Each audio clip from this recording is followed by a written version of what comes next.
Yes, I am a postdoctoral fellow with Michael Frank at Brown University and with Roshan Kohls at the Domders Institute. Today I'm going to be talking about a proposal for what I think the brain treats as costly. And I think this is useful for the discussion in part because it gets at core questions about, sort of how do we make these decisions to engage? How do we track the costs of effort? What matters to the brain, and therefore maybe what matters to the individual? And so, I mean, my interest in this question comes from personal experiences, but I think, except for very rare exceptions in the population, most people know what it's like to feel like thinking through a problem or carefully deciding or planning feels like effort. It feels costly. And this is, of course, a really deep mystery. Why would this be? We have lots of reasons to want to think carefully, to plan deliberatively. There's going to be lots of benefits for us in the future in terms of adaptive fitness. So, why on earth do we find this aversive at all? Why not always engage with thinking in the most effortful way possible? To answer this question, I'm just going to run through a quick list of some kind of big theories that are out there. And when we think about cognitive effort, I think there's a very close mapping to this notion of cognitive control. In most cases where you tasks that demand cognitive control, you can find these aspects of phenomenological effort. So I'm going to be focused on cognitive control today, but we can talk more about that. One way that people often study cognitive control is using tasks like the Stroop task. And in the Stroop task, you'll get presented with a series of stimuli like words, one at a time, that are printed in different colors of ink. And the task is to name the color of the ink. And as you're reading through this list, you might notice there's a lack of congruency between the words and the color of the ink, and that might be tripping you up. You might find that reading through it presents a little bit of a challenge. It might even feel slightly effortful or at least annoying that these things don't match. But why is that? So one general class of accounts is metabolic. So it might be that when you have to use control as opposed to doing something more effortless like reading, that you're using more glucose in the brain. This account is appealing because of the intuitive analogy to, expending physical effort. So in the real world, I might not want to be, pushing boulders needlessly or climbing trees so that I can save up my energy for really important things like harvesting berries or escaping predators.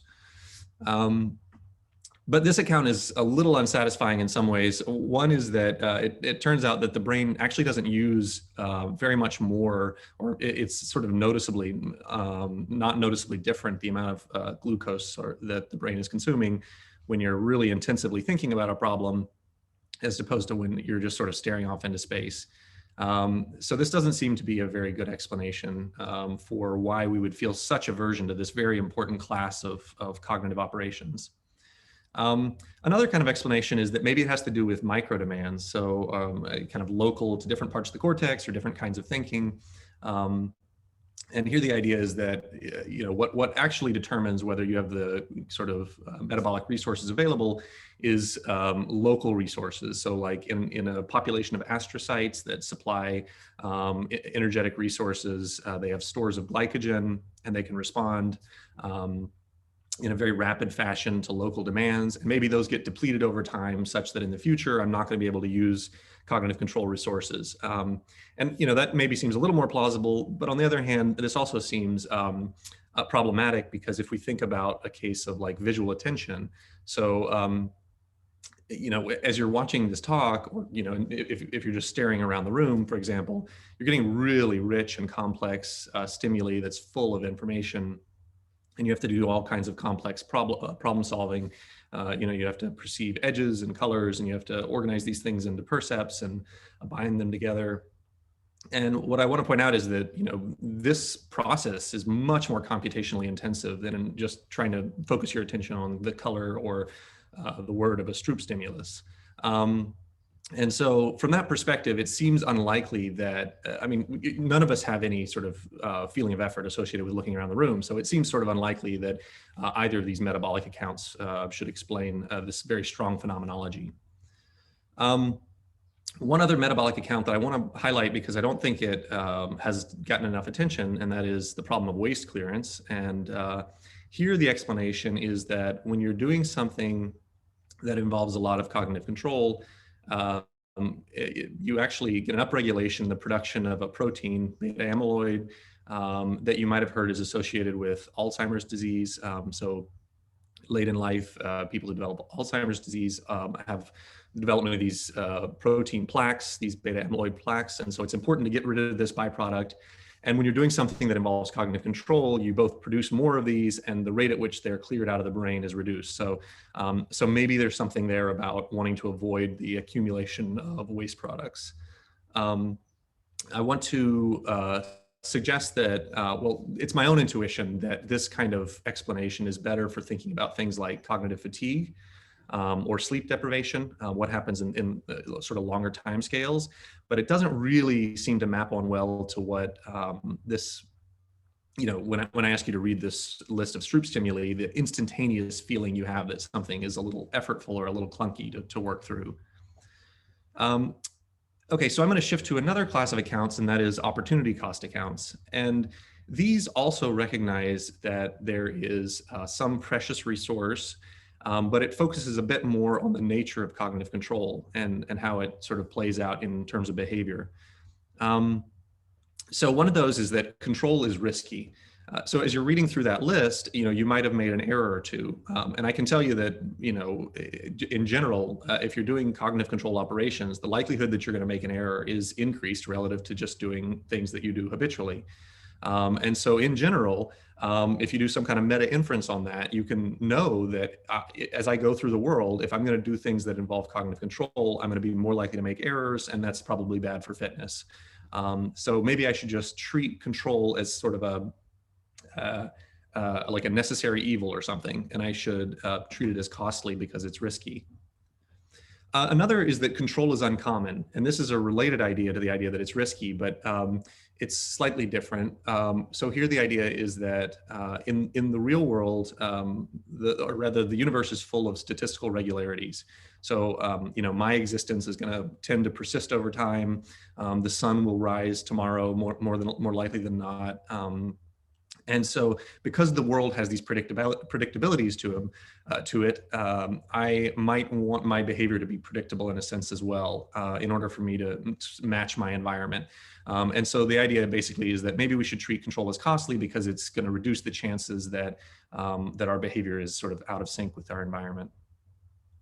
And then finally is the clear observation that control is slow. So one of the original observations about the Stroop test that was interesting is that people are much slower to name the color of the ink than to read the word. And so we want to avoid the opportunity cost of time. I could, rather than reading this very important list here, I could be doing other valuable things in with my life. And so I should probably treat control as costly just because it's slow. Okay, so if we wanted to ask, you know, if we see evidence of these sort of accounts in the brain, one of the first things that we need to do is to be able to measure how costly effort is. And so this is the paradigm that was referred to earlier. So this is cognitive effort discounting paradigm. And what we first have people do is they perform a demanding working memory task. So this is the in-back working memory task. And if you don't know it, suffice it to say, there's really two important features of it. One is that doing the in-back task feels like a lot of work. And I you know, personally, I don't like doing it because it's just so demanding. The other important feature is that it has parametrically increasing difficulty levels. So after we train people up on the in-back and we give them the experience, we then make offers to do a harder task for more money or an easier task for less money. And then we sort of haggle with the participant until we get to a point where they're indifferent between offers. Now this point is very important because here, if they're indifferent between $4 for a 2-back and $1.79 for the 1-back, then you know we can infer that the additional cost, subjective cost of doing the extra effort of the 2-back is worth $2.21 to that participant.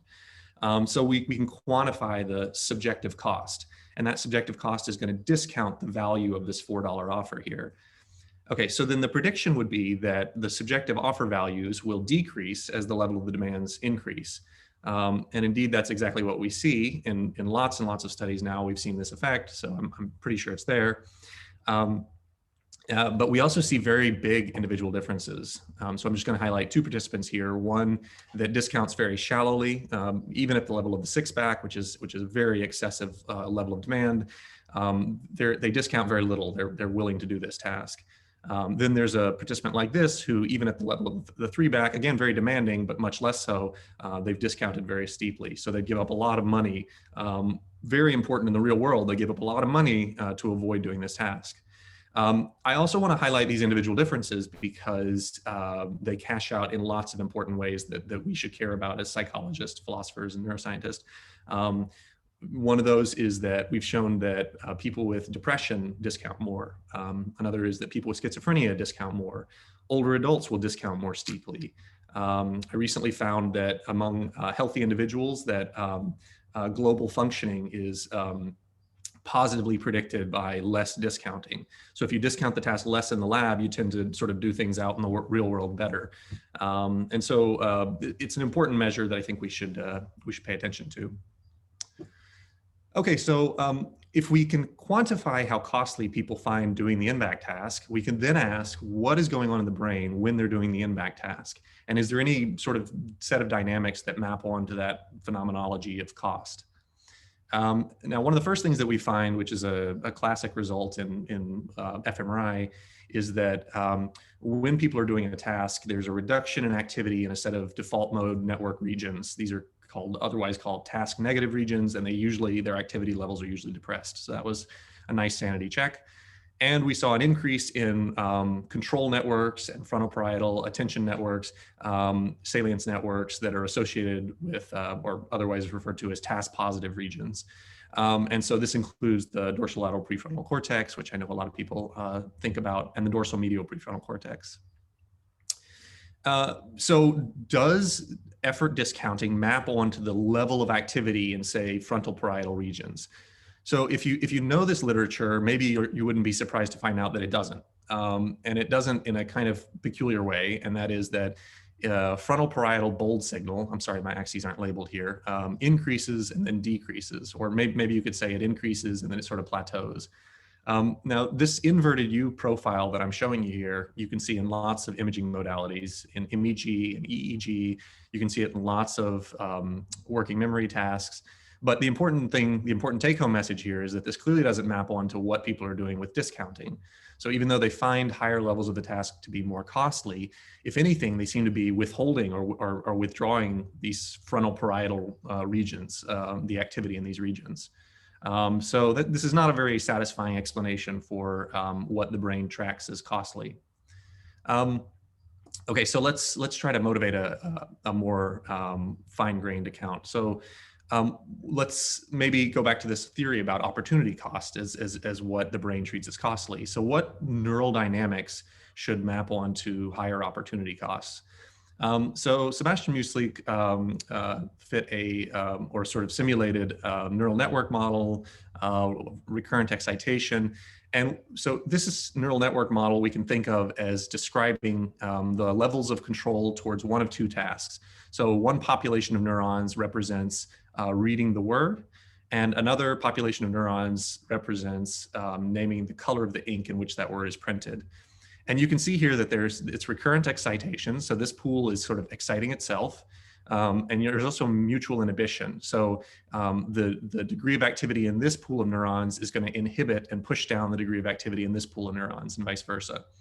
And so you can imagine setting certain parameters here that will influence the level of competition between these pools. And so in this case, what I'm going to do is I'm going to manipulate, or what Sebastian did rather, is to manipulate the gain, which is just the rate at which the balance of excitation minus inhibition for a given pool of neurons is converted into firing in that pool. So as we manipulate gain levels, what we find is that as we turn up the gain, we get better at a particular task. So let's say, we're naming the color of the ink. So people get faster and their error rates decline. So that makes good sense. But importantly, if I ask you to switch between tasks, a certain kind of cost arises. And that is in a high gain state where we perform a given task well, the degree, the sort of neural state space, the configuration of neural firing in both populations looks very different than it would be when you're performing the other task. Whereas in a low gain situation, these two situations or these two tasks are much closer in neural state space. And so a consequence of this is that because you have to sort of traverse a longer trajectory to get from one neural state to another, you actually have an increase in switch costs. So even though you're getting better at one task, you slow down and you make more errors when you're trying to switch to another task. Now, this is I think a formalization of what psychologists have known for a long time, and that is that there's a flexibility-stability trade-off in anything you do. And so it also speaks to the question of fitness, and that is that if I want to formalize it this way, or sort of characterize it this way, with this cartoon sketch rather, and that is that if I'm really intensely engaged in a task, and that's a situation where I might feel more subjective effort, I can describe this as like a very deep attractor well. And so, the energy that it takes to then get out of that well and transfer over to another task is very high. And so, there's maybe some kind of there's some optimality problem here, optimization problem here, where I know that there's some benefit to doing a task well, but there's also some benefit to remaining flexible. And so, maybe what this sense of effort is doing is it's forcing us to kind of remain in this more flexible state, even if we're going to do the task worse than we might otherwise do. And so what I want to propose today is that there's this set of dynamics in the brain that I'll refer to as criticality, others have referred to as criticality, that describes an increase in flexibility. It's a shift back to this state, so towards less subjective effort, or in other words, it's sort of when we relinquish our subjective effort, the effort expenditure, that we allow our brain to go back into this critical or flexible state. And so I think what I'll propose today is that what I think the brain is paying attention to is how close it is to this state of criticality or this state of flexibility. And when it's farther away from that, when it's in a subcritical regime, it's going to find that the person will experience greater subjective costs. Okay, so what is criticality? So I'm going to describe this by analogy to so the brain is a complex dynamical system full of lots of little individual units, neurons that are interacting locally with their neighbors. And we're going to make an analogy here to what happens in a metallic magnetic lattice of ions. And so this is comes from the world of statistical physics, but the idea here is that we want to know basically what happens to a lattice of ions that can either be in an upstate or a downstate in terms of their quantum spin. And they're going to exert an influence over their neighbors such that this guy in an upstate has neighbors which are in a downstate, and they're going to want to push this to be in a downstate on the next time step. Conversely, it's also exerting an influence over its neighbors, so it's trying to push its neighbors to go back into an upstate on the next step. And so you can imagine that you let this network evolve over time and ask, what sort of state does it settle into? And here we have a control parameter that is the intensity with which these influence their neighbors, these units influence their neighbors.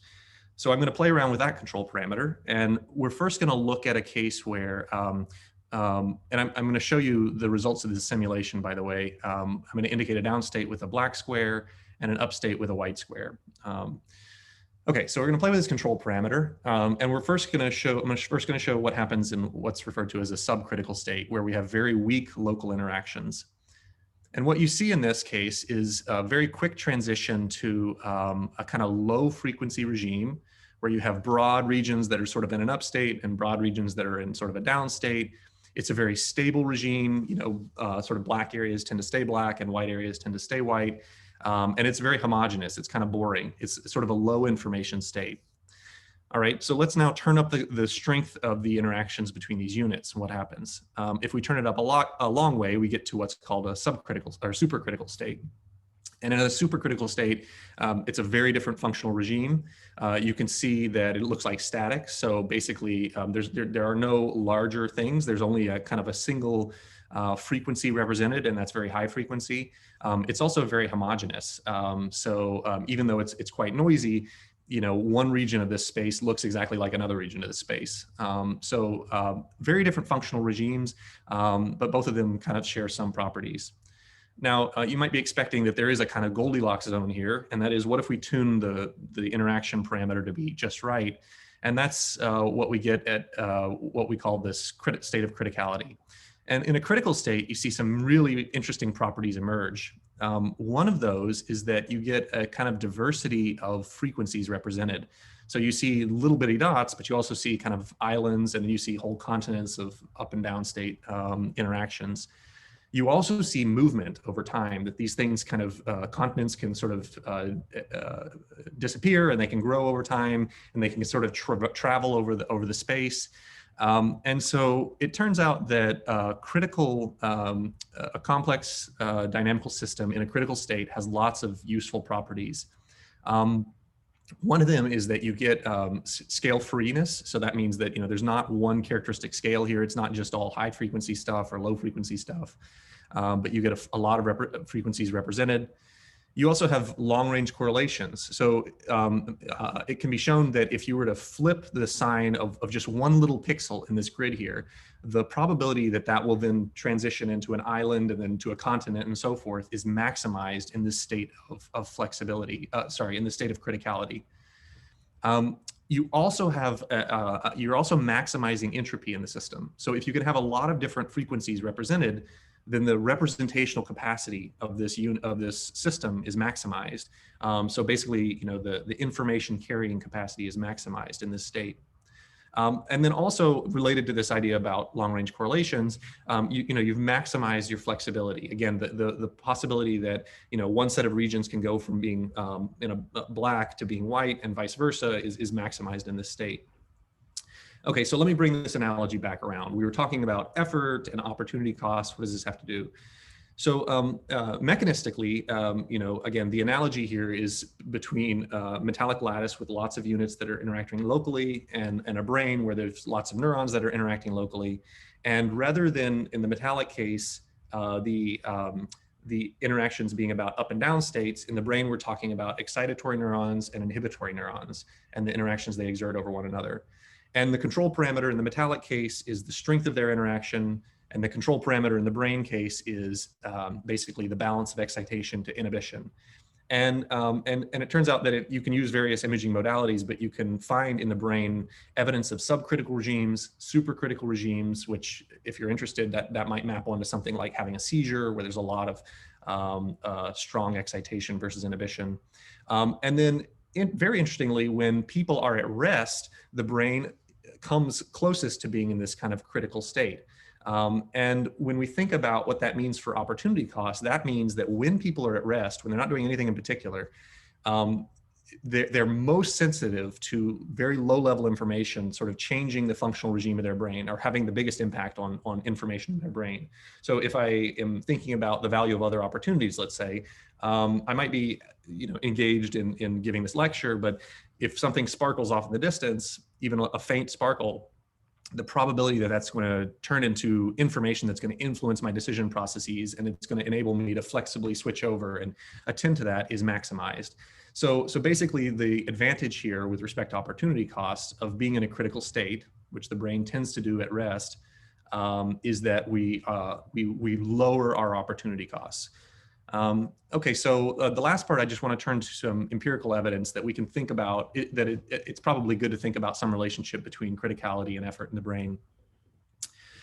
So first of all, it turns out that the more complex, if you're doing a more and more complex task, the brain, which is sort of near criticality at rest, becomes more and more subcritical. So that's the first piece of evidence. Also, if you look at older adults versus younger adults tend to have more subcritical brains, even at rest. When you're doing something that's novel, or in the word I used earlier, something that's uncommon, then you tend to find there's more subcriticality in the brain. So you're starting to see there's a nice mapping between instances of subcriticality as we can measure it and instances that we might think involve greater subjective effort. But even more intriguingly is this study from 2009 where they looked at what happens in the in-back task. And when people do the in-back task, the brain goes from to a very subcritical space while they're actively involved in the task. And then interestingly, when they stop doing the task, this level of criticality will recover very slowly. So like on the order of minutes, maybe 10 minutes in some cases.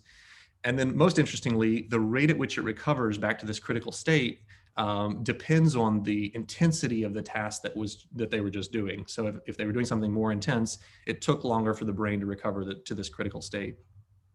And then I also want to show that there's some evidence of this nice monotonic relationship, which we were missing before in the fMRI data. So in this case, we're actually not looking at fMRI data, we're looking at EEG, and we're looking at a different kind of visual working memory task. But a classic result is that when you're doing a more demanding working memory task, you get suppression of alpha power. And I flipped the axis here, so this is up means more suppression. But what you see is, again, this inverted U profile. And I don't know if I said this earlier, but this is true in lots of working memory studies where you get this either flattening out or inverted U response, where these signatures of working memory intensity increase up to a level, but then they fall off again. But importantly, if we were to look at a measure of criticality using EEG again, we see a nice monotonic relationship across the same range of demands. Okay, so it suggests that there's some relationship between the phenomenology of effort and criticality. Does criticality increase flexibility?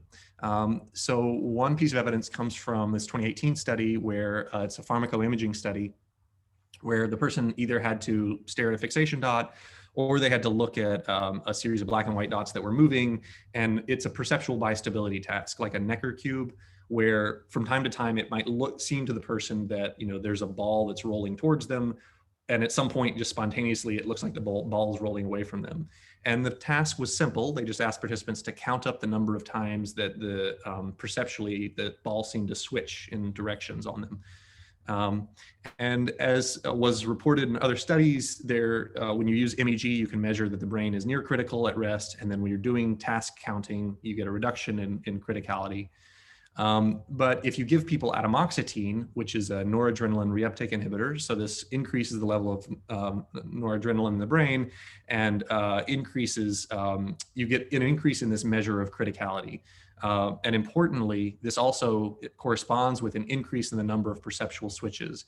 So at a low perceptual level, when people's brains are in a more critical state, they have more kind of perceptual flexibility. And then finally, we can look at individual differences in a cognitive control task. In this case, it's a go, no-go task. So from trial to trial, you either have to press a button or not press a button. And if you end up pressing a button on a no-go trial, you might think of this as a form of persistence or a lack of flexibility. And to make a long story short, if you look at a behavioral marker of criticality, you find that individuals that show more evidence of criticality show a lower error rate on no-go trials. And so individual differences suggest that people who have more kind of critical brains also exhibit the kinds of flexibility that we would want for cognitive control tasks. So just tying this back together, I want to propose today that when we're engaged with a task, the more intensively we engage with it, the better we're going to do at the task, but we're going to incur certain opportunity costs, and those are going to cash out when we have to switch between tasks. And that's where opportunity cost matters, by the way. And that the brain knows that we should care about this. Maybe through evolution, it's learned that we should care about this. And so it treats states of the brain which are less flexible as costly. And what I'm arguing today is that it specifically looks at how close the brain is to this critical functional regime. And if it's more subcritical, it says, okay, this is costly, I'm going to treat it as such, and I'll should be aware that's going to happen in the future when I engage with this task. Okay, well, thank you very much for your time, and I'll be happy to take questions.